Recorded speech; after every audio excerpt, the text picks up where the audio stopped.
Alrighty. Hi, everyone, and welcome to today's Freedom is Not Free live stream. Alrighty, just give me 1 second. I have to open it on my iPad also so that I have the whole picture. Alrighty, so today I would like to discuss two topics with you. One of these topics will be in my next video. It is about the rise of China's nationalism and like the recent events that are only showing us that the Communist Party of China, they're scared and they're afraid of all the processes that are going on in China, and they're afraid of the people abroad. That's why there is the rise of rampant nationalism, that like spit spraying barbaric nationalism, basically hating the other people, because China is an expansionist totalitarian country, and the only way to keep up with its expansionism is basically to keep on brainwashing the people and keep on with the hate propaganda. Pete, welcome to the show. Good day, mate. Good day, mate. Have a friend from Australia. Alrighty.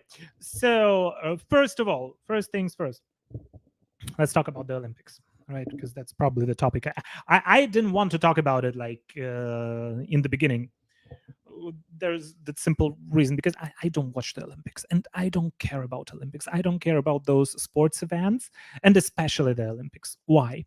Because every time they say that the Olympics should not be politicized, it's the most politicized event in the whole world. And the whole idea that the Olympic Games should not be politicized is ridiculous, because since the beginning of the whole Olympic movement, the idea of different countries competing in sports events, and sometimes those countries being in not very friendly relationships, is going to be politicized.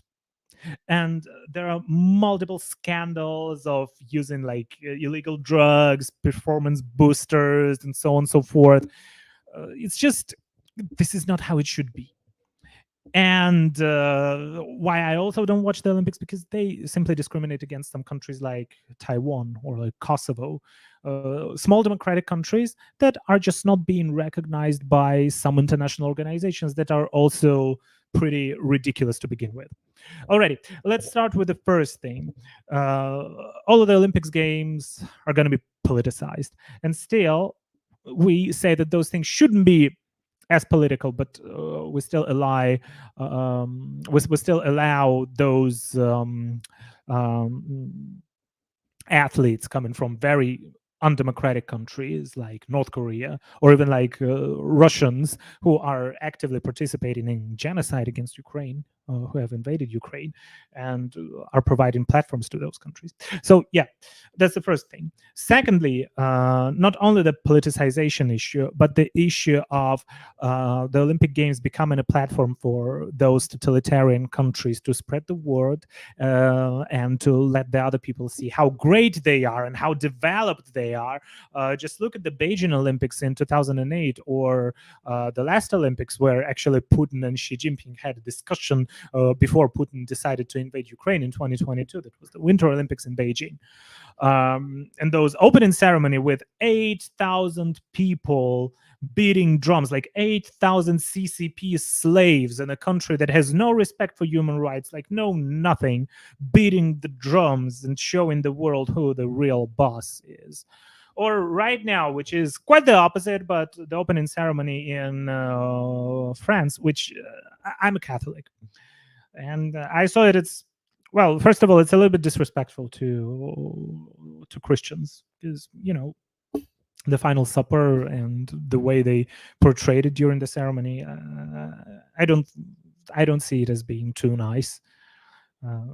Yeah, that's the first thing. And secondly, I mean, having drag queens all over the place, I'm not against it per se, but I think that drag performances should be, as drag performances are sexualized to begin with, and if that's all right, if children are watching that kind of thing. I know I sound like a prude and like an old conservative dude, but I really don't think that having those performances that are supposed to be done in clubs where people go there knowingly and knowing what are they going to see there, and having that, I mean, children are watching, and I didn't find that too pleasing. Still, I think that the French opening ceremony of the Olympics is much better than the Beijing one, or like the Russian one, or whatever, especially much better than Beijing one, because Beijing one was basically a snippet from Orwell's 1984. Very scary, very intimidating, not very pleasant to watch. The French one is just a bit. I don't know. I didn't like it per se, but it's better than what we've seen in China. So, and the main point why don't I care about the Olympics is seeing those extremely rich people competing, who can run faster, jump higher, do like all of those people are richer than me. And I honestly don't care. I don't care if the French athlete can run faster than an American one or a Chinese one. I don't care. And why should I care? I run pretty slowly. And I don't want to run fast as those Olympic athletes. And secondly, the lives of those people are pretty much ruined, I think, because of those performance enhancers and the training that they're going through. Like, it's very hard on their joints, and like all of those kind of events, it only shows I don't know who is watching those kind of things. I don't know who might be interested in seeing who can run faster. like that's one thing. And secondly is this discrimination against small countries like Taiwan. Even making Taiwan participate in Olympic events under the name Chinese Taipei, which is very derogatory and discriminatory against the Taiwanese people. Because you just think about it, it doesn't sound as bad as in Mandarin. It sounds Zhonghua Taipei, because Zhonghua, there is a difference between the words Zhonghua and Zhongguo. Zhongguo usually means a state, like the Middle Kingdom, a country. And Zhonghua, it can be addressing culture, 中华文化, traditional culture, or 中华料理, like traditional Chinese style food, or talking about different philosophies that existed on that territory, like the broader territory. And the word 中华, it has been used actually also by Japan and by Korea. There is a whole concept in Japanese literature called shochuka, little 中华, little China. But that's not China, because there is no understanding of China as being a state. And the word China in English, it means the state. And it means particularly one state, which is called People's Republic of China. And that's why it's basically made to look Taiwan as a part of China in the eyes of the foreigners. It's not the cultural China per se, but there is no word to describe like the cultural synergy under the whole concept of 中华 in English, unfortunately, because there are not enough specialists here. So yeah, that's the point. And I mean, I find it very worrying when a democratic country of Taiwan, a country that has probably the most that have built the most developed democratic institutions in all Asia, a country that was the first country in Asia to legalize same-sex partnerships, for example, a country that really does respect human rights. And they're not allowed to take part in the Olympics under their flags. They're not allowed to have their national anthem. They're not allowed to basically say that they're Taiwanese athletes, and they have to use the derogatory term Chinese Taipei.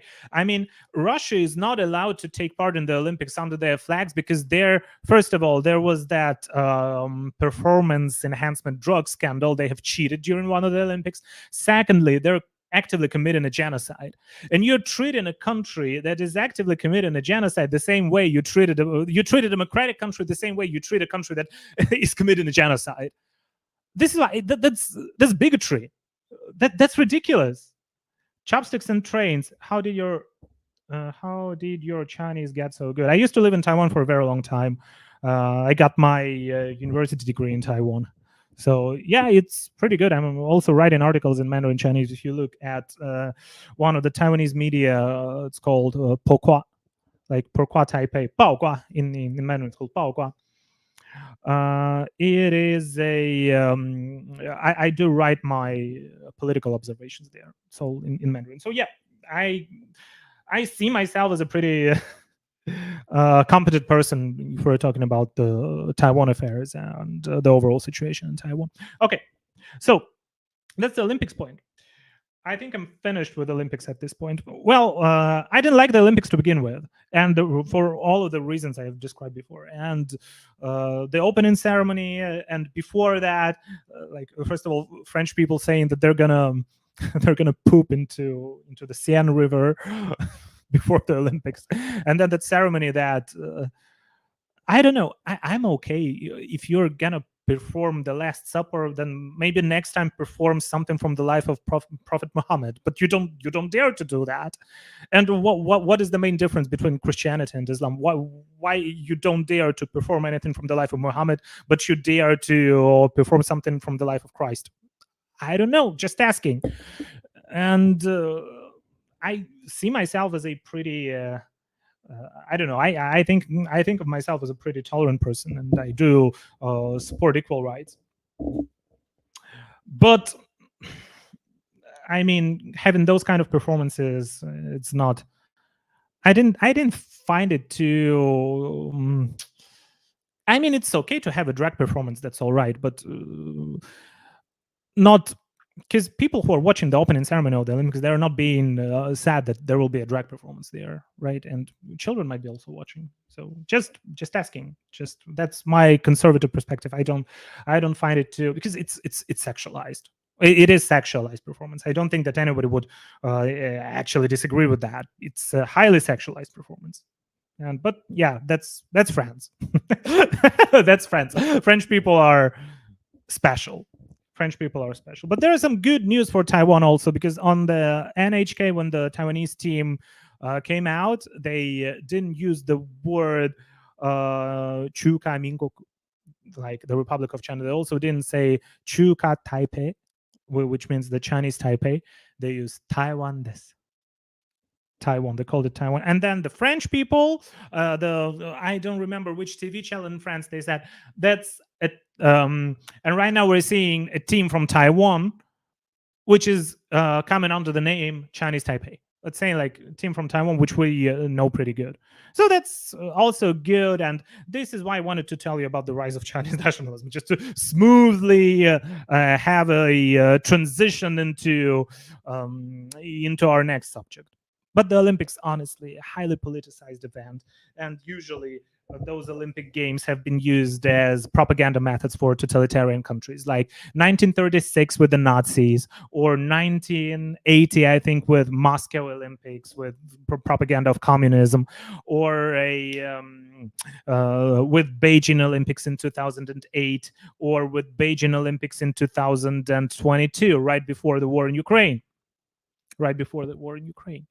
And yeah, basically there is another piece of news that is related to the Olympics, and it's related to Poland. One of our state-run channels, like the state-run channel, TVP, there was a commentator who said that John Lennon's song Imagine has a communist connotations, and then his contract got suspended. But I mean, come on. John Lennon's song does have communist connotations. This is what John Lennon admitted by himself. He also said that, say, imagine all the people living for today, like no religion to, like you know, like I'm gonna speak like Joe Biden. You know the thing, no religion to, yeah, no religion to, like communism. I think even if you don't agree, you shouldn't suspend the guy's contract. Because first of all, objectively thinking and objectively saying, it's a communist song. It's a song that John Lennon used as an anti-capitalist, anti-establishment thingy in the 80s. And secondly, it was a as straightforward pro-socialism thing as it could be at that time. And secondly, even if you don't agree with that, the commentator could have said that, because he's an old guy, an old Polish guy, and we Poles don't like them commies. Sorry, but we Poles really don't like them commies. And I think it's not good when this kind of free speech expression is being banned by a state-run channel. Because communism propaganda is also banned in Poland, and I think he's free to say whatever he wants to say. Yeah. Just You can't even say that John Lennon's song was like a pro communist song right now in Europe. Yeah. Alrighty, whatever. Mitch Chan, hello from California, and hello to California. Love California. And I'll probably be going. I'll probably be visiting California next year. I have an uncle who is in LA, and I haven't seen him for more than 5 years already. It's been a very long time. And last time I've been to the US, I've been to the East Coast only, and I will be going to the US this year also, but also to the East Coast. So yeah, I hope I have a chance to visit my beautiful California. I really used to spend a lot of time there when I was a kid.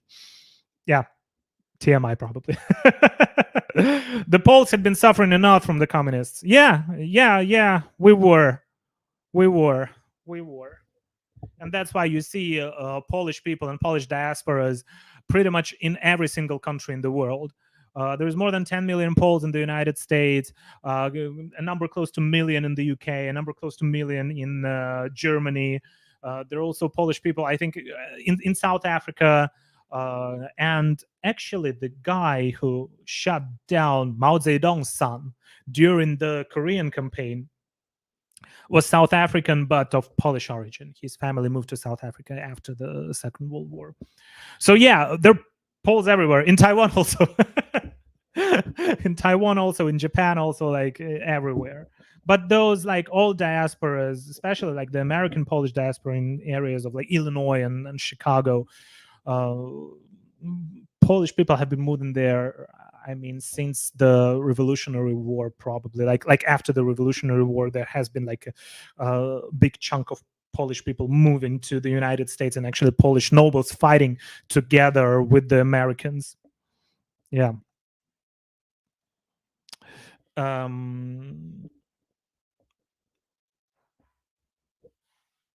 Yeah. What do I want to yeah, Polish diaspora. And then right now you have more than like 10 million people of Polish origin, like in the United States. I think like the president of YouTube right now, Wojcicki, she's also of Polish origin. Like we are a big part of like the United States heritage. And if you go to New York, there is the Kościuszko Bridge and Pułaski Foundation. Like there are many places that are related to Polish-American friendship. So yeah. But that's a different topic. Let's talk about the rise of Chinese nationalism. Yeah, just a smooth transfer. I wanted to show you a video, and this will be in my newest video on that channel, but I would like to discuss it on my live stream first. It's a pretty short one. Let me explain what's going on there. Okay, yeah, this one. China,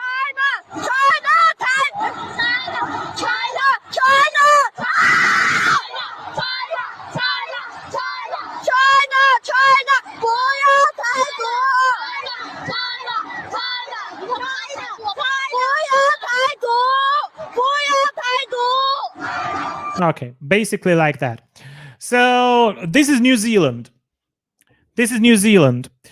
And there is a choir competition. And the team from Taiwan won in that competition. And we see some Chinese people, or I'm not sure, maybe New Zealanders, but very enthusiastic and supportive of China, New Zealanders, are saying, like, when the Taiwanese team is receiving their award, they're saying, no, it's China. And then they say, 不要台独, 不要台独. We don't want Taiwanese independence.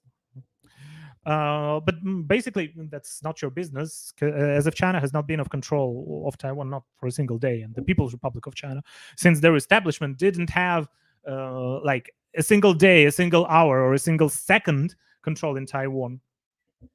And the Taiwanese team is winning here, and then they start screaming like, China, China, it's not Taiwan, it is China. And events like that and occasions like that are happening more and more often. So there are three main ways of intimidating with Taiwanese people abroad.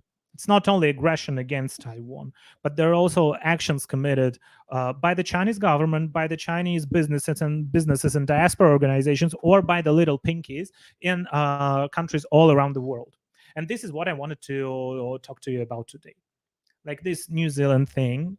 Because I mean, you live in a free country, and why do you want to jeopardize and sabotage that event when the Taiwanese performers are getting their award, right? Okay, their fragile hearts are shattering again. Okay, so three ways. First one is intimidation campaigns by the Chinese officials and by the government. Recently, there is a cross-parliament summit which is going to happen in Taiwan, and the officials and the MPs of 6 different countries, including Colombia, Slovakia, North Macedonia, if I remember correctly, and probably Montenegro, not sure, but 6 countries in total. They have been saying that there are some calls from either Chinese embassy or some Chinese organizations demanding them to cancel the trip or asking them to participate and to schedule an event right at the same time when that cross-parliament summit is going to happen in Taiwan. And AP has written an article about that. Okay, that's one way. The second way is businesses and diaspora organizations. And this is important. This is also related to some content creators and YouTubers. Because, first of all, if you are supportive over Taiwan, if you say anything good about Taiwan, you will probably lose any opportunity to receive donations from any kind of businesses, including businesses that are located like anywhere in the world, including American companies. Why? Because nobody wants to ruin their relationships with China. They want to lick the boots of the Chinese government. And Chinese diaspora organizations might also want to interfere, write letters anywhere they can and say that this person is discriminating against Chinese diaspora because he's supporting Taiwan's independence. And recently there has been a law in Taiwan that got passed that if you support Taiwan's independence, the punishment for that is going to be death penalty. The punishment for that is going to be death penalty. So basically, you see that flag behind me. It's called Taiwan 独立, Taiwan 独立, meaning Taiwan independence. So what I'm going to say to the Chinese officials, come and get me. Try your best. Come and get me. Yep, that's one thing. But people who are supporting or being actually thought of being Taiwan independence supporters, you don't have to have a solid evidence for that. There might be death penalty for this kind of thought crime. This is why when we're talking about freedom of speech and China, even like those like very basic freedom of speech and freedom of expression thing as saying I support the independence of blah blah blah. And this is interesting how little pinkies are writing under my videos, oh, I support the independence of I don't know, like this region in Poland. I mean, whatever, support whatever you want. Or Scotland be independent. Okay, Scotland even they had a referendum and they voted to stay in the UK at the time. But I think the UK screwed over Scotland pretty much.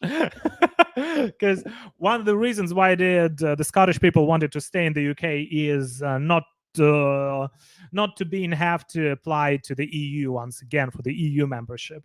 But then Brexit happened, and right now, like Nicola Sturgeon and the other like pro-independence people are saying that they want another referendum in Taiwan. Okay. Yeah. So that's the thing. And the third one is little pinkies, and little pinkies acting like that. Basically, whenever you say Taiwan, they China, it's China. Like last time, I've been doing that walk the talk event in Geneva, like next to the United Nations, right before the World Health Assembly. I was live streaming the whole event, and I've been walking next to people and asking them, what do you think about letting Taiwan into the United Nations? If there are people who are working for the World Health Organization, for the WHO, they usually didn't say anything. Some of them were like pretty friendly. I say, yeah, well, why not? And or from relevant organizations. But I'm talking to, I think there were some people from the Philippines saying, yeah, what do you think about Taiwan? Yeah, Taiwan is great. They have like a very good healthcare, so on and so forth. And then there was like little pinkies, ladies in their 50s or 60s, maybe, coming with their, I don't know, like with the phones, but like on those big selfie sticks. Trying to push me out and say it's China, it's China, Taiwan is China, and like very loudly trying to disrupt me with their actions and not letting me to talk to people. And those kind of things like have happened multiple times. You are supporting Taiwan independence and so on and so forth. Yeah, whatever. That's freedom of speech. Okay, and those kind of things, or like in.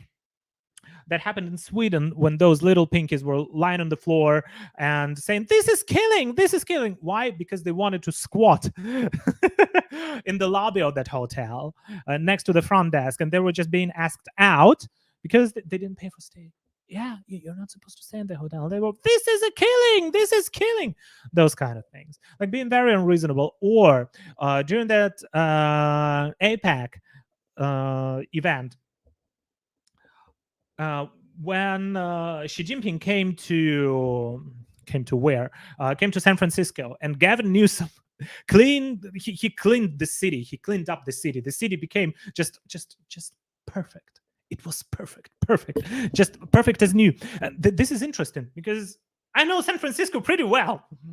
And I've been to San Francisco many times. And then when I was working for Taiwanese businesses, I also had multiple business trips to San Francisco. And I've seen the city turning into ruins like year by year. First time I've ever been to San Francisco was around 2004, 2005. Was so beautiful. I really liked the city. I like the Alcatraz museum and like the whole experience and the atmosphere, and so nice. The trolley. It's like a European city in the United States. Beautiful. Then I've been there like at around 2008, 2009, maybe that time ish. And then there was a pause in my visits to San Francisco. And the next time I've been there was in 2018. And in 2018, it was scary already. Because at that time, the company booked a hotel, like not an expensive hotel for sure. Like it was not like a very rich enterprise that I used to work for. And I went there just for a couple of days to see the clients. But and it wasn't in a pretty, it was not a bad area per se. It was not too far from San Francisco airport. And then I came to the lobby, arrived there by taxi, and it was pretty late. I think like around 11 p.m., something like that. And I've asked the guy at the front desk, where is like, is there like a pizza joint or whatever? I want to eat something. I want to buy something. Then the guy said, no, you don't go at night here. I said, why? As if I've never been to San Francisco. Why? Oh, no, you don't go out at night. And if you insist on that, I can give you the phone and you can ask for your pizza to be delivered. I said, okay. And then I've ordered the pizza. It was an already pizza. And then late at night, because there was like the jet lag and I was still working, and at around like 1 to 2 a.m. ish, I remember like laying in bed with my laptop and just writing a report.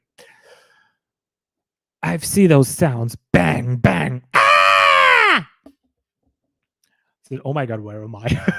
What happened to my San Francisco? What happened to my San Francisco? And later on, like in the morning, I thanked the guy who told me not to go out and to buy stuff. And then I went to McDonald's, which was also not far from the hotel.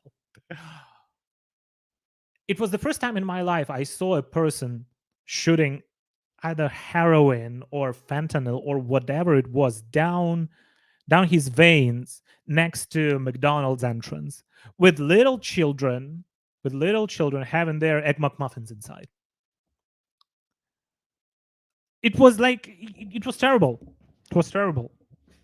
That was my impression of San Francisco, and that was the last time I've been to San Francisco in 2018. I've heard right now it's even worse because in 2018 I think there is still was no such thing that you can just get into store and steal whatever you want, and that's why they have to use those chains and special storage lots that the items on the shelves are not as easily accessible, like for those expensive items. So that's the experience I had in San Francisco. Pretty bad.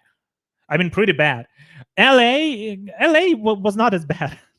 LA was not as bad, and I have traveled to LA after that, and I mean, I haven't been to LA for like 5 years.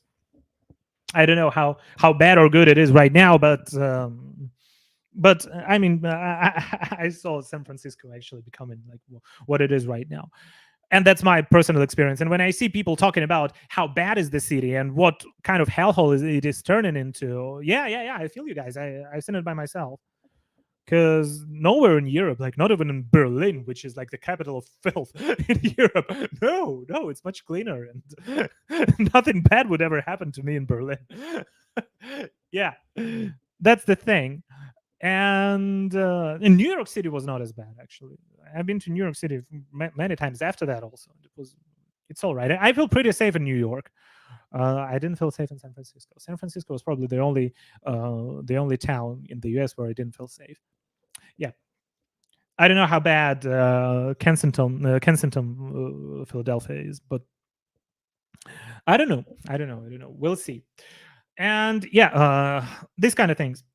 So why did I mention San Francisco? Oh, Gavin Newsom. Yeah. Gavin Newsom, and then that event, the OPEC event in San Francisco, when Gavin Newsom cleared the city specifically for Xi Jinping to come, and then he said that, yeah, that there are some important folks coming into town, so we have to clean it up.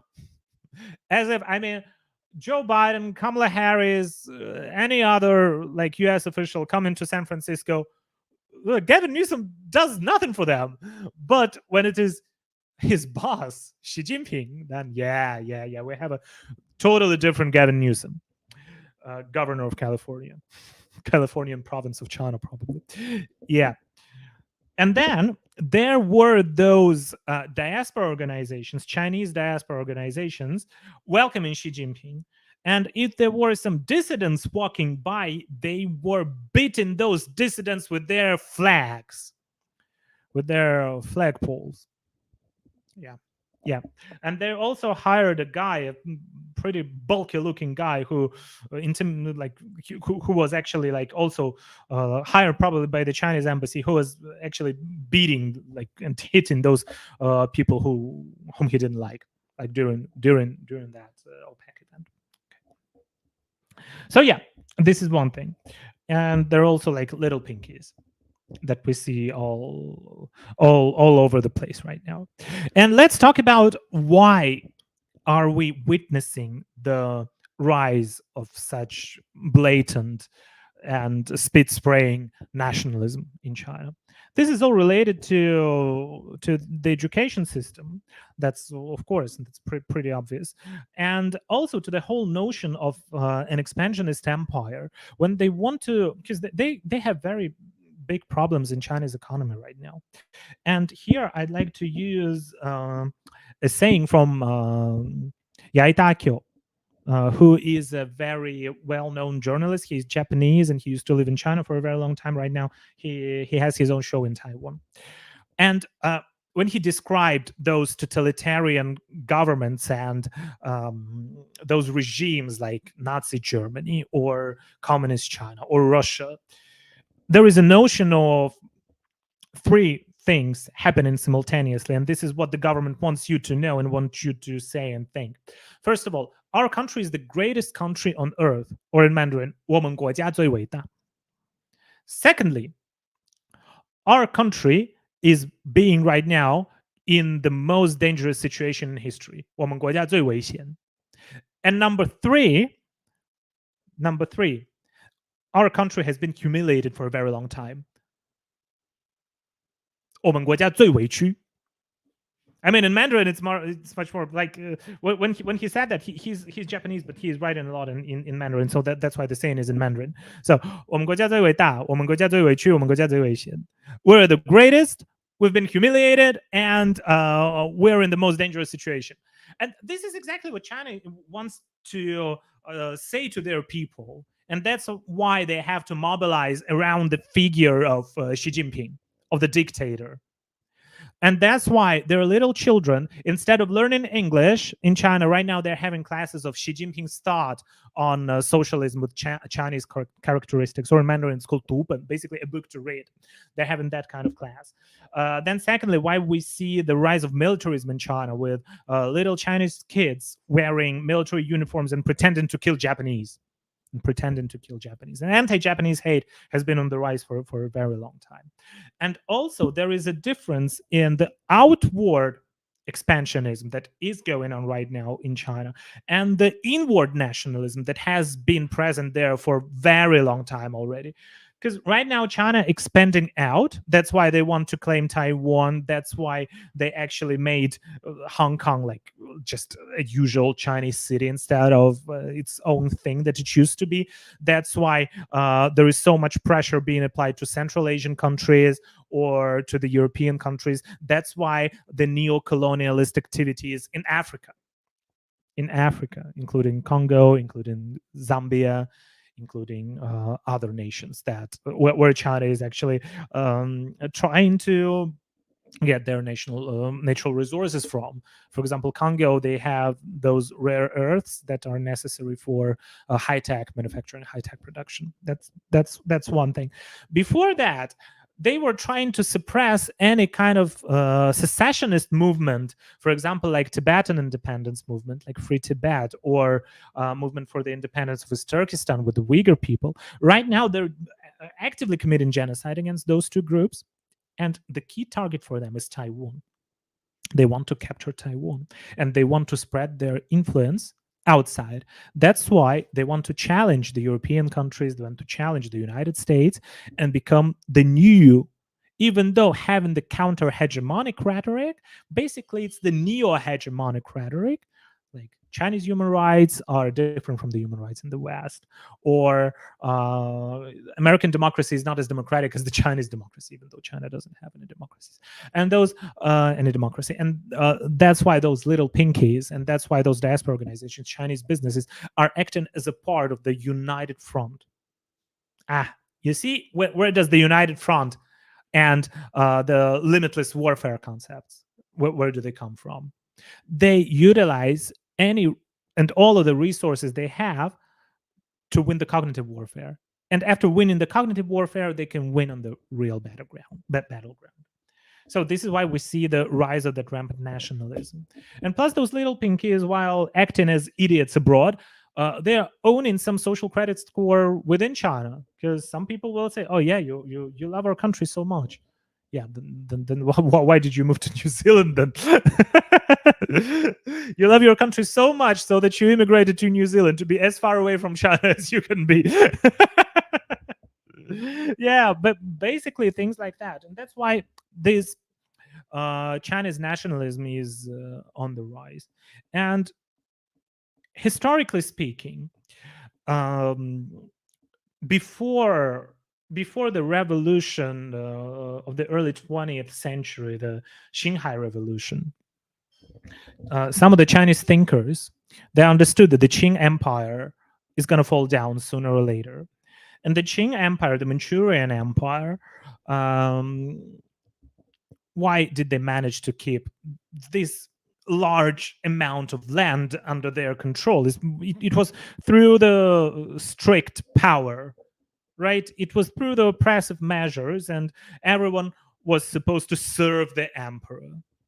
But there were thinkers in the beginning of the 20th century, including the guy called Liang Qichao, who actually invented the concept of Chinese nation, 中华民族.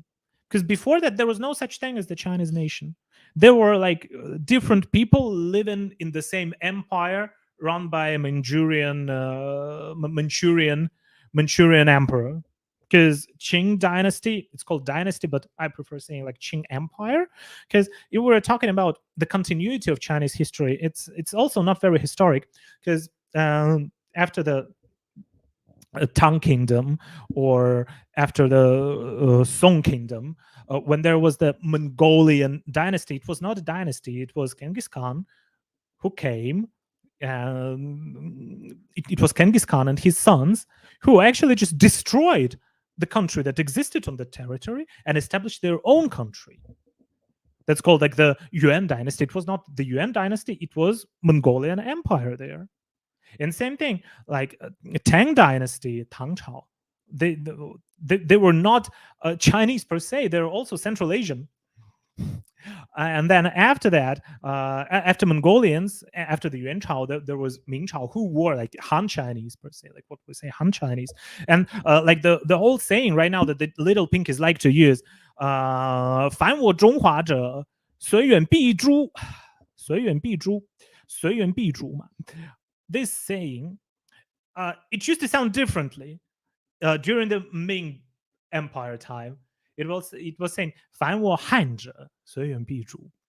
Meaning, if you're against me, the Han Chinese, and the Han Chinese also has like many other ethnicities, languages, cultures combined under that single umbrella term. Yeah, I'm jumping here and there. Then there was the Manchurian Empire, right? Manchurian Empire, and then there was like the ROC. Before the ROC happened with China, before the Qing Empire. Qing Empire's fall and the beginning of the ROC, there was a scholar, Liang Qichao, who actually invented the concept of Chinese nation, unifying all those multiple ethnicities, languages, cultures under one umbrella term, saying it's the Chinese nation. 中华民族. The word 中华 itself has many meanings. It's more cultural and less country specific and country centric. Because I mean, the word 中华 it has been used also by the Japanese authors or by Korean authors or also by the Vietnamese authors, not particularly meaning China. Sometimes the Japanese authors address Japan as 中华, right? So this is very you cannot just say that means that and that is it. It's more nuanced. It is much more nuanced. And right now, and that's that's the thing. And after that, during the ROC time, there was an attempt to unify everyone under that one Chinese nation concept. And right now, the CCP is also it's just the continuation of an attempt to unify everyone under the single rule of an empire, because China is not it's not an ethno state. If we look at those diverse cultures and diverse languages that are present on the territory of China, it's very it's a very unique place, and it's combined of many different cultures and different ethnicities. Okay, speaking different languages that are being tried, and that there is an attempt to destroy all of those languages that are being called dialects per se. It's not a dialect because those different Chinese dialects, they're not mutually intelligible. A person born in anywhere in Canton, anywhere, or maybe in Hong Kong, for example, wouldn't understand a single word said by a person from Sichuan or by a person from Beijing, from Peking, or by a person from Shanghai, because they all speak different languages, right? But China is trying to unify everything under its own notion of one great Chinese nation, which is also not different from German nationalism during the Nazi rule, which is not different from the Russian nationalism, which is not different from any other nationalism. But whenever China is trying to portray itself as a anti-colonial regime, it is wrong to its core, because China is based on colonization of the nearby territories. And the most recent examples are the East Turkestan, with Uyghur people, with Kazakhs, with Uzbeks, who are also considered to be a part of the so-called 中华民族, but like the one Chinese nation, but they're not. They have different religion, they have different language, they're different. Or Tibet, which also is a unique culture, unique country, and it's also a colony of China. So it's still a colonial empire, and whenever they're trying to accuse the United States of colonialism or European countries of colonialism, I mean, sometimes I see those little pinks writing onto my channel in Mandarin, like my main channel, when they're saying, "Oh, all of you Westerners are colonizers." Well, I'm from Poland. We never colonized anyone. We didn't have a single colony nowhere in the world. And I said, like, okay, oh, we're not colonizers. You said you Westerners. Polish people are also Westerners, but we didn't colonize anyone. We're not even considered white people, like in the United States. Like there was a saying called ethnic European. I mean, and we were colonized actually by the Russians, by the Germans, by Austrians, by different empires around us. The same thing is true about Lithuania or Estonia or Latvia. I mean, we were colonized by the other people. Why are you calling us colonizers? We didn't colonize anyone. We didn't have any colonies. Yeah. And actually, all of that America blaming and America shaming and saying bad things about the United States, I think we're just switching topics here and there. And the rise of China's nationalism. What I think right now, like after the Second World War, Germany was separated between like the different occupation zones, and all of those prisoners of war, they all wanted to better be inside of the American occupation zone, not the other. They wanted to become prisoner of war of the Americans and not of the Soviets that actually raped 2 million women when they were moving westwards. Yeah, like very very scary thing. I mean, like the Nazis were terrible. They committed massive crimes against humanity, mass murdering Jewish people, Roma people, uh, killing, murdering Slavic people, like including Polish people, Ukrainians, Russians also.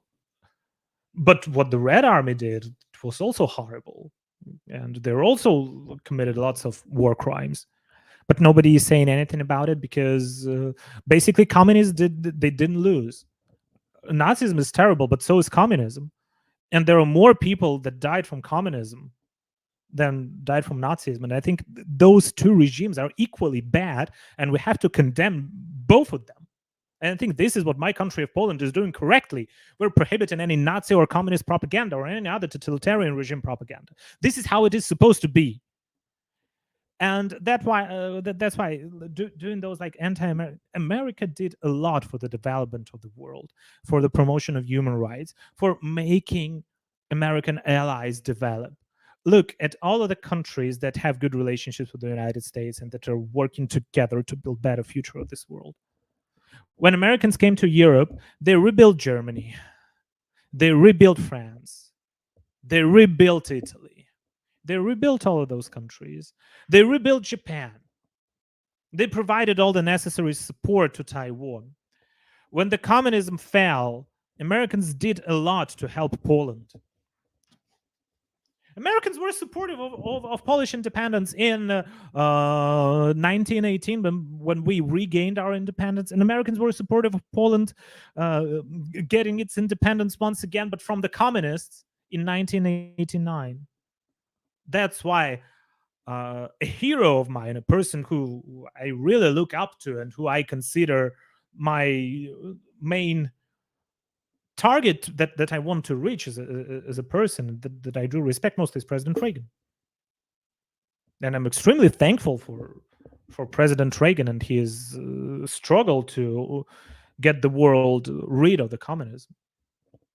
That's my hot take. And right now, so many bad things being told about President Reagan. That's ridiculous. That is ridiculous. Yeah. So here we see all those things going one after another, and they see the rise of China's nationalism plus Chinese propaganda that is becoming more and more prevalent. Why did I decide to upload more on this channel and do more English content? Because right now, whenever I open the YouTube, it is all Chinese propaganda over there. How safe it is to travel to China. All of those like big YouTubers, like with millions of subscribers, right now are all traveling to China and saying, "Oh, those high-speed rail trains are so good." Yeah, but sometimes they just derail, and thousands of people just die. Oh, there are electric vehicles everywhere. Yeah, they can catch the fire easily, and you cannot open the doors and you just die inside. It's so electric, it's so convenient, it's so developed. And then there is a video of a guy taking the battery of his e-bike into the elevator and burning together with the battery to death. Yeah,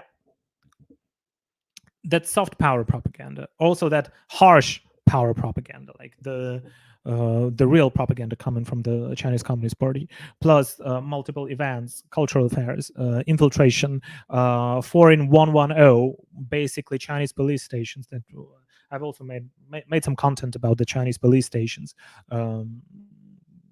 On my main channel. I think I should also do some of that content here. I have people who actually suffered from being harassed by those Chinese police, illegal Chinese police stations abroad. Some people in the UK and in Germany.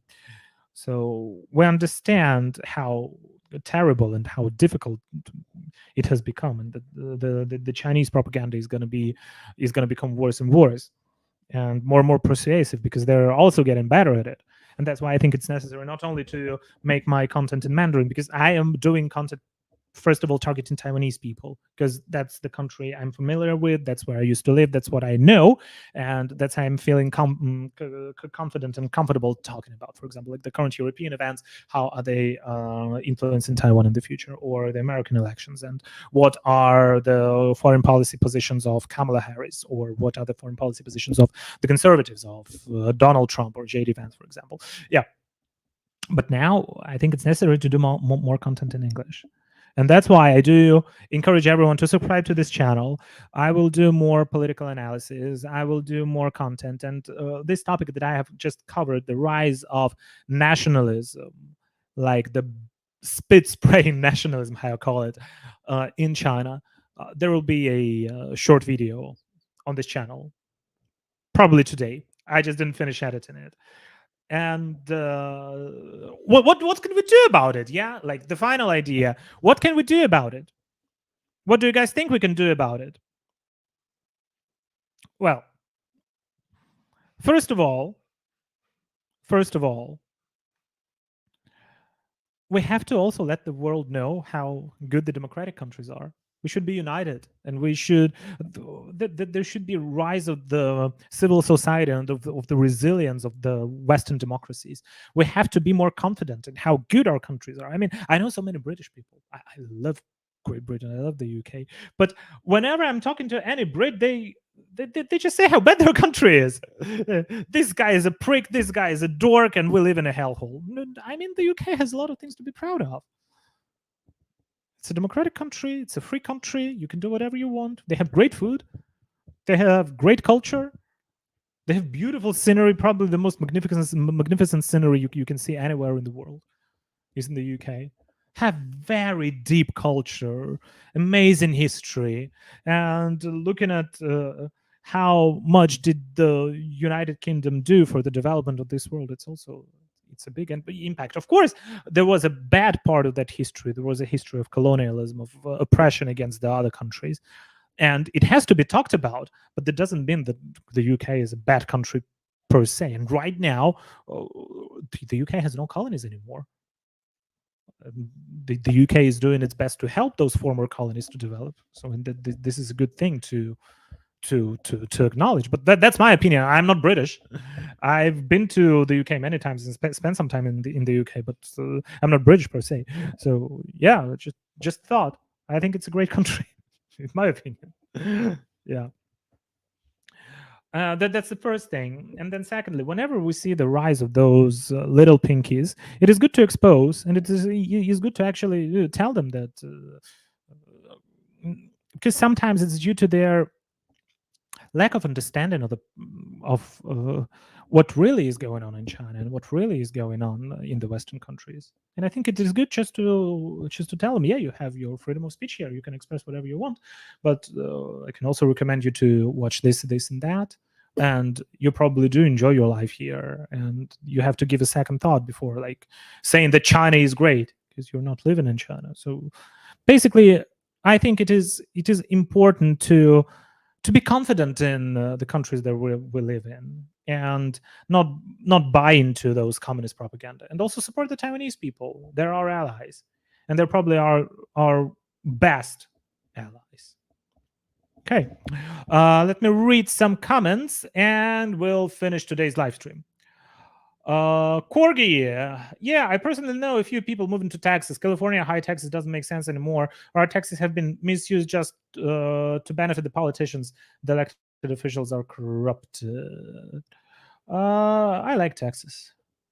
I like Texas. I like Florida. I think Florida is also a pretty good place to move to. I know many of Californians who move to Florida because like it's also like very good seaside there.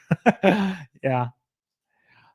Pete, yeah, the CCP will definitely be targeting those people who had the same opinions. They really scare the people are against them. Yeah, yeah, yeah. That's important, and it's also important to let the Chinese dissidents living abroad to feel safe.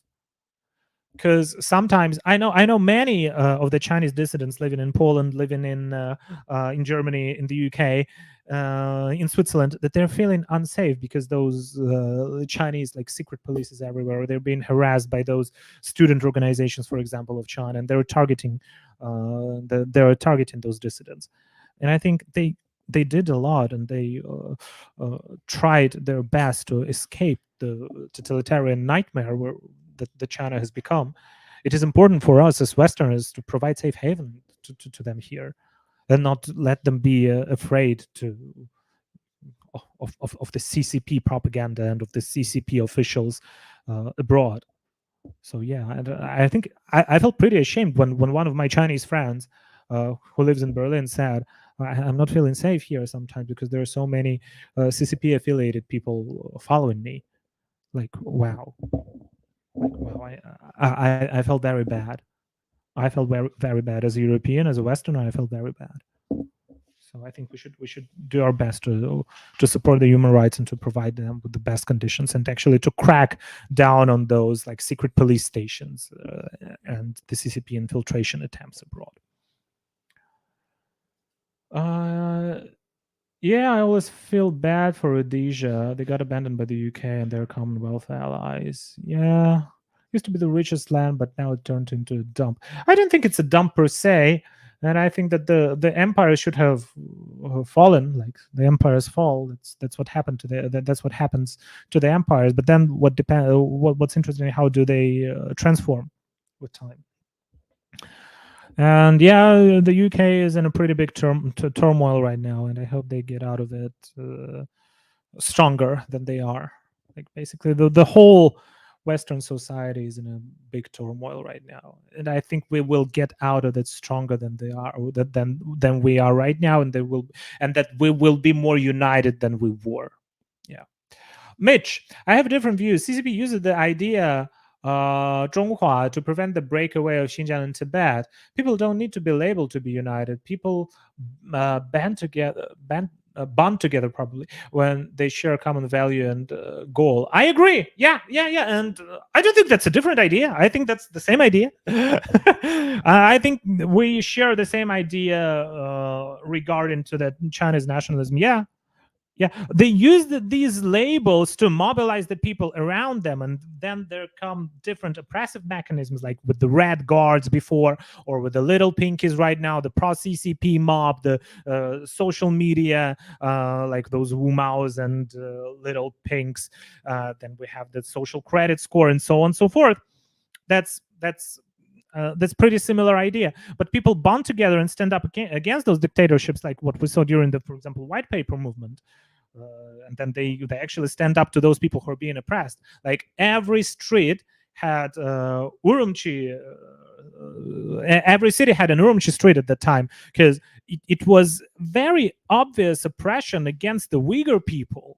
It was a very obvious oppression against the Uyghur people that those people in that building died, because that happened in Urumqi. So that's good. that's good that the people unite to stand up against that. But those dictatorships, they also want to unite people against that. But oh, that's a very philosophical issue. I think there are different kinds of unities. One unity is like that comes from your heart, that is real, and the other unity is made out of fear, and you are afraid to be not like everyone else. You're afraid to stand up because you think that he supports the CCP, he supports the CCP. If I stand up to the CCP, I will be having problems. So I think we're talking about the same thing here, Mitch. I think we're talking about the same thing here. Okay. Oh, Lewis, howdy. How are you doing? Just editing the video, so join a bit late. Thank you, Lewis, for joining. And right now we're having 288 people. Most of them are on the X platform. Guys, those who are watching on the X platform, please come to YouTube. I want to monetize my Freedom is Not Free channel. Please subscribe to this channel and please just watch this live stream for a couple of minutes. I need more views. Sorry, I'm begging here. I'm acting like a fucking beggar. Please watch my English channel. I want at least for it to be monetized, and then the algorithm will pick it up. But right now, I really don't have enough viewership on YouTube. Free channel, yeah, Lewis. Thank you. Yeah, I got 1K subscribers right now. I am targeting those. I'm targeting to reach the 4,000 hours of viewership. And I need more people. I need more views. Thank you, Lewis, for your support. And actually, guys who are watching on the X platform, this channel, Free China, with this particular avatar, with this particular logo, with that Winnie the Pooh, is an amazing guy. One of the best channels talking about affairs in China, talking about Taiwan, doing some very good activism on the streets of the United Kingdom, on the streets of London, and anywhere else in the UK, in Europe, anywhere else in the world, in Canada. He also has very good videos filmed in Canada. Subscribe. Give Lewis some love. He knows a lot about China. He knows a lot about Taiwan. A very experienced guy, a very good video editor. Subscribe. I'm talking to the people on the X platform because right now I see on YouTube it's 15 people watching my live stream right now. 15, and StreamYard shows 291. That means that there is 270 something people watching it on X. Sorry, I'm very bad at math. Yeah, Free China, very good channel. And recently, like the newest videos Lewis is publishing, I do really like those. The one is when he is like next to Winston Churchill's statue, like right in front of the Big Ben, like next to the Parliament of the UK, and there is that security guy saying, "You cannot film here. You cannot film here. How dare you film in here? You're not allowed to film here." Why? It's a public space. And Lewis is answering very respectful, but still with a little bit of like British sense of humor. If you're into that thing, just subscribe to his channel. It's very interesting. Alrighty. So yeah. Okay. Hi, Free Channel. Love your channel too. Yeah. It's a good channel. It's a very good channel. Okay. So I've been live streaming for an hour already. This basically that's gonna be it for today. I don't think that there is anything else that I can share with you. Like I've talked about the cross parliament event and of the little Pinky's rice. So yeah. I think that'll be it for today. You probably won't stand me for any longer. So yeah, thank you for watching, guys, and we'll be talking to you next week. And I will publish another video probably a little bit later today. Gotta go back to editing. Yeah, Louis, so you can also go back to editing your video. Good night, everyone. Come here when you're hungry and wait for the noodles to be cooked. Okay. Yeah. Or when you go to bed, just turn this live stream on. Put it on repeat. This will give me a lot of viewership and watching time. Like there is a friend of mine in Taiwan, Sichama. He's also a live streamer, YouTuber. When he was launching his live stream, he was just streaming himself sleeping. and asking like everyone just to keep his channel on, so that the views go up. And yeah, right now his channel is around like, it's close to 100,000 subscribers already. So, and it started as a live streaming a guy sleeping. So yeah, whatever. I might not gonna do that, but please just watch my live streams. Alrighty. So thank you for watching, guys, and let's stay in touch and talk to you next time. Cheers.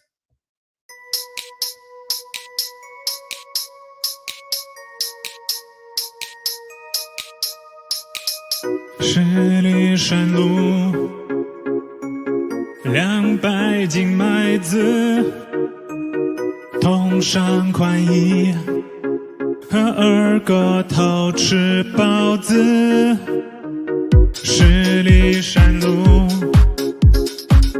，200斤麦子，同上宽衣，和二个头吃包子。别看你今天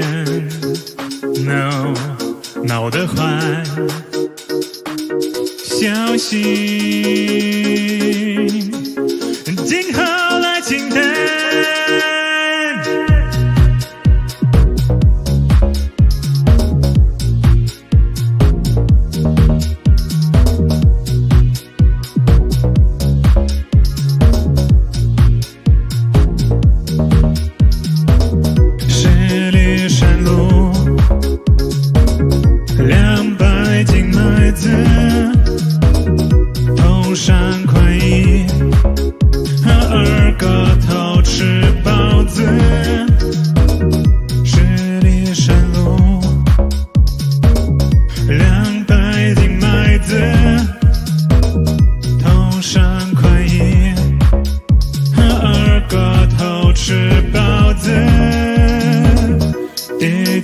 我村里有个村霸，他名字叫翠花，他走十里山路不换肩，都是为了热干面。热干面、胡椒面、清风煲，人一条，翠花还有一个绰号，就是为你总加速递。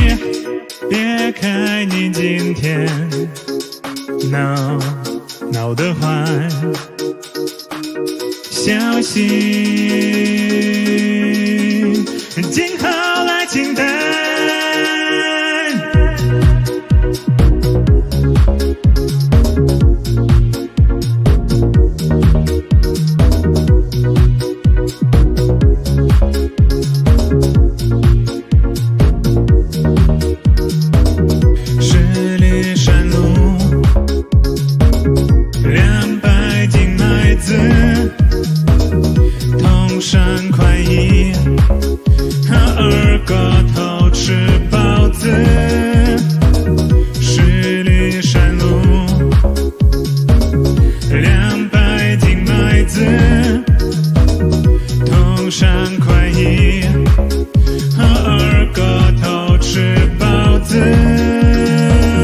小心今后